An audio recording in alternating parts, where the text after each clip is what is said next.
नमस्कार। कभी सोचा है कि किसी बच्चे की जिंदगी के जो पहले कुछ साल होते हैं वो उसकी पूरी लाइफ की नींव कैसे रखते हैं? आज हम इसी नींव की बात करने वाले हैं, यानी early childhood care and education, जिसे हम शॉर्ट में ECCE भी कहते हैं। तो चलिए साथ मिलकर इसे समझते हैं और हाँ, उन बारीकियों पर भी नजर डालेंगे जो प्रतियोगी परीक्षाओं में अक्सर पूछ ली जाती हैं। तो आज का हमारा सफ़र कैसा रहेगा? सबसे पहले हम जानेंगे कि भाई ये ECC आखिर है क्या? फिर देखेंगे कि इसे किन स्टेजेस में बांटा गया है। इसके बाद हम बच्चों के डेवलपमेंट के जो 5 मेन एरिया हैं, उन्हें समझेंगे और इन सब के पीछे की फिलॉसफी क्या है, वो भी जानेंगे। तो आइए एक-एक करके इन सभी पहलुओं को एक्सप्लोर करते हैं। चलिए, सबसे पहले और सबसे ज़रूरी सवाल से ही शुरू करते हैं। ECCE का असल मतलब क्या है? आपको पता है, इसकी परिभाषा में ही कई सारे प्रतियोगी परीक्षाओं के सवाल छिपे होते हैं।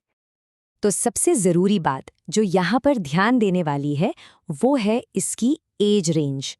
ECC कवर करता है जन्म से लेकर 8 साल तक की उम्र।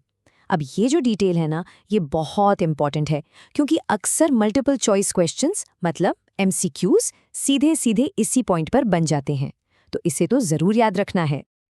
अच्छा, तो क्या ये पूरे 8 साल एक जैसे ही होते हैं?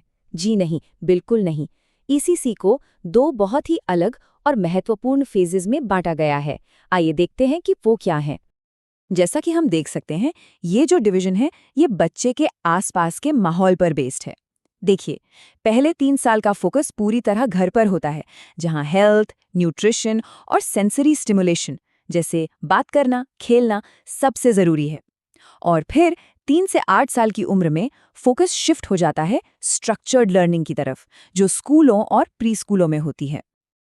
तो जब बच्चा स्कूल या प्री स्कूल जैसी जगह पर पहुंचता है, तो उसके डेवलपमेंट का ध्यान कैसे रखा जाता है?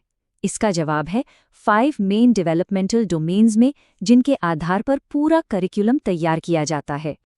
ये है वो 5 domains: physical, socio emotional, cognitive, language और कल्चरल।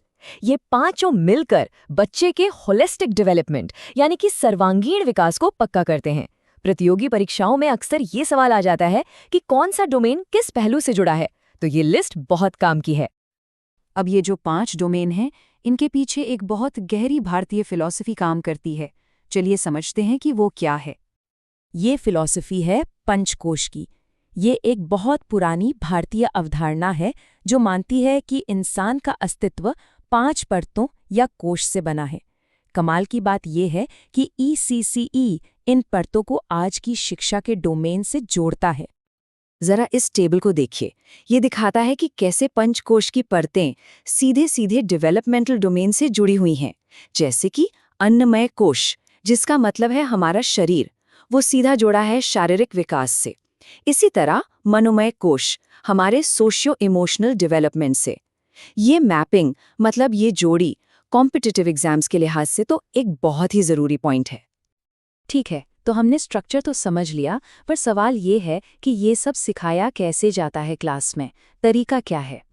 ECC का जो कोर प्रिंसिपल है वो है बच्चे खेल खेल में सबसे अच्छा सीखते हैं। मतलब यहाँ रटने रटाने पर जोर नहीं है, जोर है खेल पर, एक अच्छे टीचर बच्चे के रिश्ते पर और आर्ट, म्यूजिक, कहानियों जैसी मजेदार एक्टिविटीज के जरिए सीखने पर। और आखिर में एक बहुत बड़ा सवाल, अगर सिखाने का तरीका इतना अलग है तो फिर बच्चे ने कितना सीखा ये पता कैसे चलता है? यहीं पर ECC का असेसमेंट ट्रेडिशनल एग्जाम से बिल्कुल अलग हो जाता है। यहाँ कोई पेपर पेंसिल टेस्ट नहीं होता, बल्कि टीचर्स बच्चे की रोजमर्रा की एक्टिविटीज को ऑब्जर्व करके, मतलब देखकर, उसका मूल्यांकन करते हैं। और ये स्लाइड ECCE में असेसमेंट का सबसे बड़ा नियम साफ कर देती है। सही तरीका क्या है? टीचर्स का ऑब्जर्वेशन और ग्रेड 1-2 के लिए वर्कशीट्स। और बिल्कुल गलत तरीका क्या है? कोई भी फॉर्मल टेस्ट या एग्जाम। इस उम्र में इन्हें पूरी तरह से अनुचित माना गया है। ये एक और ऐसा पॉइंट है जिस पे अक्सर सवाल पूछे जाते हैं। तो ये हमें एक बहुत ही ज़रूरी सवाल पर लाकर छोड़ता है कि अगर हम ट्रेडिशनल एग्जाम्स नहीं ले रहे हैं, तो फिर ये कैसे पक्का करें कि हर बच्चे की नींव मजबूत बन रही है? खैर, इसका जवाब शायद इसी बात में है कि हम ऑब्जर्वेशन की तकनीकों को कितना बेहतर बनाते हैं और उन पर कितना भरोसा करते हैं।